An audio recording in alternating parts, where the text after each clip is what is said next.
አዲስ አበባ ከተማ ከተሽከርካሪ ማቆሚያ ስፍራ እጥረት ጋር በተያያዘ እጅጉን ስትፈተን ቆይታለች። እጥረቱ በፈጠረው የትራፊክ መጨናነቅና የመንገድ መዘጋጋት ሰበብም ነዋሪዎቹ ወጥተው ለመግባት ብሎም ያሰቡት ቦታ በቀላሉ ለመድረስ ረጅም ሰዓታትን መንገድ ላይ ማሳለፍ የግድ ይላቸው ነበር። ከዚህ በፊት የነበረው በጣም ነበር የሚያስጠላው። ትልቅ የትራፊክ ፍሰት ነበር፣ መጨናነቅ ነበር። መኪኖቹ ውስጥ ይቆማሉ፣ አስፋልት ላይ ይቆማሉ።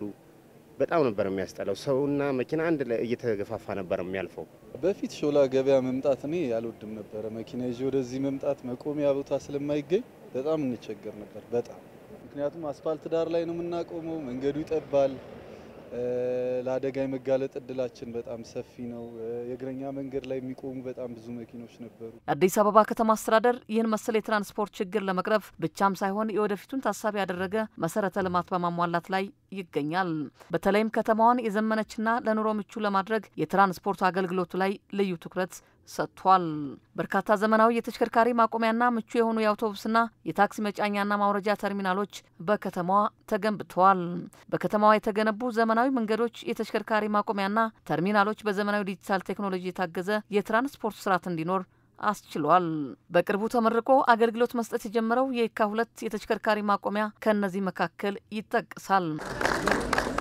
የዚህ ዘመናዊ የመኪና ፓርኪንግ አገልግሎት የዘመነ አስተሳሰብ ምንጭ ከዛም እሱም መሰረት አድርጎ አገልግሎትን የሚያዘምን ትልቅ ትርጉም ያለው ስራ የተሰራበት ነው። መኪና ፓርኪንግ በአጋጣሚ እንጂ ሆነ ተብሎ ታቅዶ G-2+5 ተደርጎ 8 የመኪና ማቆሚያ ወለሎች በከተማችን ደረጃ በቢሊየን በጀት መድቦ መስራት የመጀመሪያ ነው። የካ 2 የተሽከርካሪ ማቆሚያ እውን መሆን ከዚህ ቀደም ከአገልግሎቱ ጋር የነበረውን እንግልት በማስቀረት የከተማውን የትራንስፖርት እንቅስቃሴ ዘመናዊ ከማድረግ ባለፈ ለነዋሪው ቀልጣፋ የትራንስፖርት አገልግሎት ለመስጠት እንደሚያስችልም ተነግሮለታል። አሁን አሪፍ ነው። በእኔ መሰለ ትልቅ ሜጋ ፕሮጀክት ስለተሰራ ምንም አይነት መኪና አስፋልት ላይ አይቆም። ነጋዴውም ለገበያ የሚመጣውም ሰው ሁሉም እዚህ ጋር ቆሞ ይቆማል ማለት ነው። አስፋልት ላይ አንድ መኪና የሚቆም የለም። ዘረፋለው የምንለው ነገር የለም። ምክንያቱም እዚህ ሴፍ ነው ሁሉም ነገር የሚጠበቀው። እንደገና ለመኪናውም ራሱ ዝናብም ምንም ፀሐይም ሲሆን ጥሩ ቦታ ነው።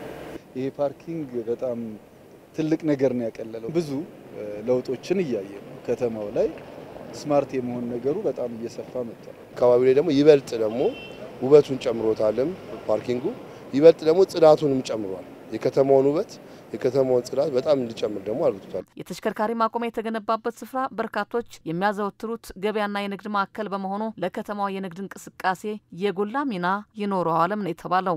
ለነጋዴውም ለገበያተኛው ጥሩ ነው።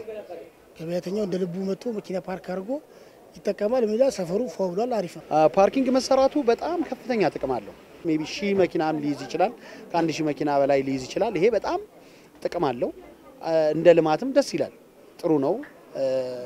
የተሳለጠ ነገር እንዲሆን ያደርጋል። ለገበያውም በደንብ ይጠቅማል።